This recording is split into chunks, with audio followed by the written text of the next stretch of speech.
सभी को जय भीम, नमो बुद्धाय। साथियों, मैं YouTube के जरिए देवेंद्र हिसाली जी से मेरा संपर्क हुआ और जब से मैंने ये देखा कि भाई समाज में बाबा साहब की विचारधाराएं कैसी हो, क्यों हो, हमें कैसे लोगों को जगाना हो, बाबा साहब हमारे लिए क्या चाहते थे, तो उसको मैंने समझा अच्छे तरीके से। फिर मैंने गांव-गांव जाकर कैडर लगाए। आज मैं भी नया गांव सबल के पास आया तो क्या इस गांव में सिर्फ इतने ही लोग, इतनी ही बहन बेटियां हैं जो यहाँ सिर्फ ये 3-4 लड़की बैठी हो। अगर अभी कांवड़ चली हो, हमने देखा कि रात को भी लेडीज अपने छोटे छोटे बच्चों को जो 1-2 महीने की थी उनको लेकर दूध शीशी में डालकर और रात के उनको व्यवस्था करके गई। लेकिन ये बड़े शर्म की बात है कि पूरे भरे गांव में सिर्फ 3-4 लड़की बैठी गई। यहाँ से ये इतनी दूर से 150 किलोमीटर दूर से चलकर आपके पास आए, अपना पैसा खर्च करके आए। ये आपसे ना नोट लेना है ना वोट लेना है, ये तो सिर्फ आपको जगाना है कि बाबा साहब क्या चाहते थे, बाबा साहब क्यों रोते थे। बाबा साहब ने अपना परिवार, अपने बच्चे कुछ भी नहीं देखा, सिर्फ इस समाज को बचाने के लिए। और ये है, देख लो पूरे व्यवस्था। ये तो जितने बैठे हैं सब मेरे साथी है, और जो गाजियाबाद से और मेरठ से चलकर आए वे ये हैं, और पूरे भरे गाँव में ये है जो कुछ भी है आप देखो। और मणिपुर जैसा केस आपने देखा है ना, नहीं देखा तो मेरे फोन में पड़ी है, मैं दिखाऊं। नंगी करके औरतों को घुमाया जा रहा है भारत के इस संविधान के रहते रहते हुए। ये भाजपा का वो है 2024 में कि हमारी सत्ता तक सारी इस भारतीय संविधान बाबा साहब का हम हटा दिया जाएगा। अब तब ये सोचो संविधान के रहते रहते आपके साथ में क्या हो रहा। जब ये संविधान हट जाएगा तो आप लोगों का क्या होगा, और उनसे पहले हमारे बड़े महापुरुषों को क्या हुआ होगा। मैं ज्यादा ना बोल के बस यही बातें समझाना चाहता हूँ, इस या तो समझ जाओ, और नहीं तो तुम्हारे लिए फंसे का फंदा तैयार हो चुका है। सिर्फ 1-2 साल की बात है। महापुरुषों को नमन करते हुए और यहाँ बैठे मेरे युवा साथी, बुजुर्ग और माता बहनें, जैसे कि आप आज देख रहे हैं कि आज की स्थिति बहुत ही नाजुक दौर से गुजर रही है। उसका कहीं ना कहीं कारण हम लोग, क्योंकि हम लोग बटे हुए हैं, कहीं जाति में बटे हुए हैं, कहीं समाज में बटे हुए हैं। और जहाँ तक कि सवाल है कि भाई हम लोग जैसे अभी हम युवा बैठे हैं, हमारे अंदर हेजिटेशन बहुत ज़्यादा है। अगर अभी हम यहाँ समाज के लोग बैठे हैं, आपसे कोई चीज़ पूछ रहे हैं तो हम बोल नहीं पा रहे। जब हम अपनों के बीच में नहीं बोल पा रहे हैं तो जहाँ कहीं दूसरों को जवाब देना है, दूसरे के बारे में बोलना है, वहाँ कैसे बोल पाएंगे। जो हम पढ़े लिखे हैं, जब इंटरव्यू होता है, कोई भी चीज़ होती है, क्वेश्चन क्वेरी होती है, तो हमें बोलना चाहिए, घर से बताना चाहिए अपने बारे में। बाबा साहब ने भी कहा था, फूल वही गिर पाते हैं जो कांटों से टकराते हैं। हक मिलते नहीं, हक तो छीने जाते हैं। और जिसने दिया देश को जीवन, देश उसे क्या देगा। और बात हमारी रखने को, नाम हमारा। बाबा साहब एक ऐसी शख्सियत हैं जिसने इस देश को जीवन दिया। बाबा साहब का नाम वैसे नहीं ले रहा देश, कि देश में भाई अपने समाज को छोड़ दो, हर नेता, हर बड़े आदमी उनका नाम ले रहे, इतने बड़े बड़े उनकी स्टैचू बन रही हैं, बड़े बड़े उसके कॉलेजों के नाम हैं, और बड़ी बड़ी आजकल तो जो विधानसभा है उसका भी नाम बाबा साहब के नाम पर रखा जा रहा है।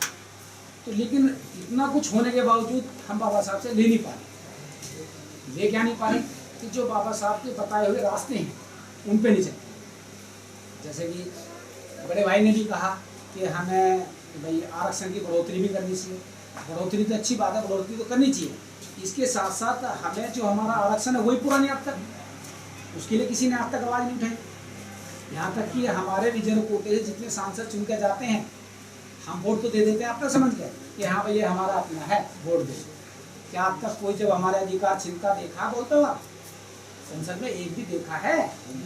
2 अप्रैल का घटना थी, उस घटना में हमारे हजारों लोग, युवा जेल गए, हम पे मुकदमे रहे, पूरा मुकदमा रहा, सब चीज़ें रही।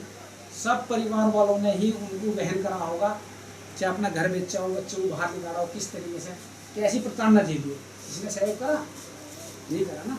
तो ये चीज़ें क्या है, हम लोगों को उनको मुँह तोड़ जवाब भी देना चाहिए। जो दूसरी पार्टी से आते हैं, आज आपके बीच आ रहे हैं, कल के कह रहे हैं, तो उनसे पूछो कि आपने विधानसभा में हमारे समाज के लिए कौन कौन सी आवाज़ उठाई, पार्लियामेंट में कौन सी आवाज़ उठाई, हमारे एक अधिकार भी छीन देते, उस पर क्या आवाज़ उठाते हो। अभी आप देख रहे होंगे कि SC के बालकों को जो स्कॉलरशिप मिलता था वो खत्म कर दिया गया।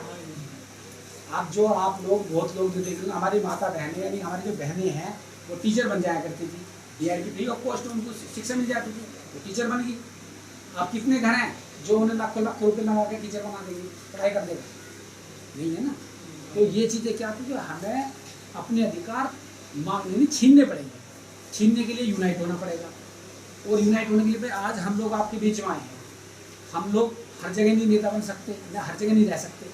आप सब में से ही आगे आना होगा, समझना होगा। हम समझा सकते हैं, बड़े भाई समझा सकते हैं, देवेंद्र जी और जो भी भाई समझा सकते हैं। और जैसे ही आप जब समझ जाओगे, अपनी बात रखनी चालू कर दोगे, कहीं अत्याचार होता है वहाँ डट के खड़े होने चालू हो जाओगे। और जब आप लोग यूनाइट दिखोगे तो दूसरे की हिम्मत नहीं होगी आपके साथ अत्याचार करना। तो ज़्यादा बात न कहते हुए मैं यही अपील करूँगा कि सभी लोग यहाँ बैठे हुए हैं कि जागरूक बने, और जो बाबा साहब ने भी कहा, जो लोग अपना इतिहास नहीं जानते वो इतिहास नहीं बना सकते। तो सबसे पहला इतिहास हमें अपने महापुरुषों का पढ़ना चाहिए, जो हमारे महापुरुष हुए हैं, जिन्होंने हमारे लिए संघर्ष करा है, जो हमें दे के गए। और रही बात जो काल्पनिक देवी देवताओं की, उससे तो काफ़ी सदी से आप मानते भी आ रहे हैं। काफ़ी घर में न देखे, घर में मैं गया था, उस घर में चारों भाई देवी देवता में करेंगे लगे पड़े, छत नीचे गिर तैयार। हमने उनसे कहा भाई इनसे क्या आशा रखते हो? क्या लगी जी नहीं, भगवान तो भगवान है, तो ये चीज़ें क्या है, नहीं इनसे हटिए, अभी आइए, अभी देखिए तुम्हारा घर मकान कैसे बनता है। तो कोई भी चीज़ें हैं, आप उसके आगे आस्तिक बन गए कि हमें करना नहीं, भगवान देगा। उसने दूसरे ने बता दिया कि ये देगा, करना कर्म है आदमी। आप मेहनत करिए, आपको जरूर फल मिलेगा। आप लोग ऐसे कमा रहे हैं, अपने बच्चों को अच्छी शिक्षा दीजिए। अभी जितने भी ये प्रोग्राम, भाई चाहे कांवड़ मेला ले लो, चाहे जो तीज त्यौहार आते हैं उनमें ले लो, उसमें हम चाहे करवा चौथ का व्रत ले लो। क्या एक बात सुनो, जैसे कि करवा चौथ का व्रत आता है, हमारी माता बहनें रखती हैं, बहुत रखती हैं, तो उससे पति की उम्र लंबी हो जाती है क्या? 100 साल तक पति जीना चाहिए, फिर तो कोई कम है क्या? तो है नहीं, 100 साल पर भी जीना चाहिए। अगर भगवान चाह रहा तो बढ़ रही है तो बढ़नी चाहिए।